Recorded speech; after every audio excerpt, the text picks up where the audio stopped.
Hey everyone, this is Ben Sullins from Pluralsight. I'm going to show you today how to create an animated version of a Tableau dashboard using some basic web technologies. Here I have a dashboard which is a map that shows me profit by zip code in the US. And forever we've known about this feature using the Pages shelf in Tableau where I can drag something like order date up here and I can filter through and animate the map seemingly. And on the desktop version, of course, we know that we can hit play and see how it actually changes over time without having to click anything. One of the challenges has always been that if we publish this to the web, this isn't possible. Well, today I'm going to show you how to make that possible using some very basic techniques.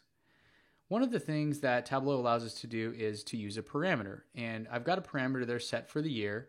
And I've got a basic calculation here which shows me if the order year of the order date is the year that's being selected in the parameter. If I were to use this and throw it on my filter shelf, click it on true, it's going to filter to whatever year I have here. For the sake of this, I'm going to pin the map so that it doesn't move. So as I change this from year to year, let's say I change it to 2010, the map itself doesn't shift because Tableau likes to center everything. So if it were to do that, it would make the animation look a little fuzzy. So I have a dashboard where I pasted this on and I created a little text box on the bottom which shows the year and then just the word profit. So this will change as the parameter changes. What I'm going to do now is just publish this up to Tableau Public. I'm going to save to web.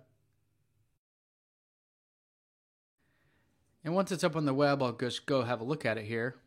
And on the web, you can see that it has this here. Now, there's some hidden features about this that I want to show you that are really helpful to make this possible. First, I want to add an embed tag. This is going to remove some of the Chrome around it. And if this is your Tableau server that you host, this will actually remove almost all of it. The last piece that you have to do is add this toolbar equals no. Now this doesn't change anything in Tableau Public, but on yours it should get rid of that. The next piece I'm going to ask Tableau Server to render it as a PNG, which is a format for an image. So that way I can get an image back instead of having to load the page every time. And lastly, for that image, I'm going to tell it what size I want that to be in. So I'm going to paste this in and you'll see that what I get now is something very similar, except now it looks just like an image that the page returned. And it was that specific size. In fact, if I right click it, asks me to handle it with an image, so like copy the image. The next thing I want to do is I want to pass in the year parameter. So if I were to add on to the end of this and year with a capital and say 2010, what this will do, this will actually filter, it'll change that parameter value, which then should change the values in my data set. So 2010, if I change it to 2011, you can see that it changed it there.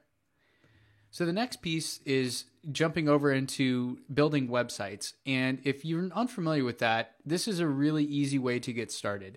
There's a website out there called jsbin.com. And with JSBin, you can just start typing things in and see immediately the output that it has. So I'm going to paste in some HTML that I've already written. And with this HTML and JavaScript here, it's very basic. I basically create a function which swaps my images out, and all it does is change the setting as to which one is shown. It uses this fade in and fade out method, which makes it feel animated. Below that, I need to give it the locations. So these are the actual links that I just created by publishing it to server and adding all those parameters. So let me go get that. I'll just copy the URL there, and I'll paste that in for source. I'll change this one to 2010. And I'm just going to copy this whole piece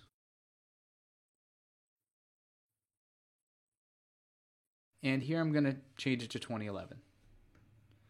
So down below, I can explain this. It's really basic. We basically loop through everything in that and then we add images and then we call our swap images every 3 seconds. The set interval function is basically something that will every 3 seconds on a timer call our function, which changes it out. So if I run this, what you should see after it tries to load the first one, it'll show 2010 and 2011. And then it should just keep going back 2010, 2011. So now I just need to add in the rest of my images. But before I do that, notice that this is sized a certain way. Well, if I want this to be dynamic, I need to resize it based on the window I'm in. So here I have a size parameter, and I'm just going to replace in the URL where I have it hard-coded. Just add the word size like that, just like you're adding a string together in Tableau in a function. And now it'll actually resize based on the size, in this case, of the document. So it's the whole window itself. I'll copy this and I'll just add these entries for every year. So I had 2011, 2012, and 2013 in my data set. I'm going to hide the HTML so you can see the full effect here. Click Run. You get 2010, 2011, 2012, 2013, etc. So if I wanted to, say, include the history, I could just change my formula in Tableau to say the year is less than or equal to the parameter, or I could do any variation of that and have very complex things happening in Tableau. I'm using Tableau here as a place to render the images, and then I'm using some basic JavaScript just to actually show what's happening and animate it, give my users that animated feeling that I think a lot of them really enjoy. It really helps see how things change over time. We have much more content on Tableau, full-blown training courses, as well as little tidbits and tricks like this. And in fact, we have a whole data series on all the hacks and things we've done to make Tableau kind of fit our needs here at Pluralsight. I hope you enjoyed it, and I hope you come back for more. Thanks.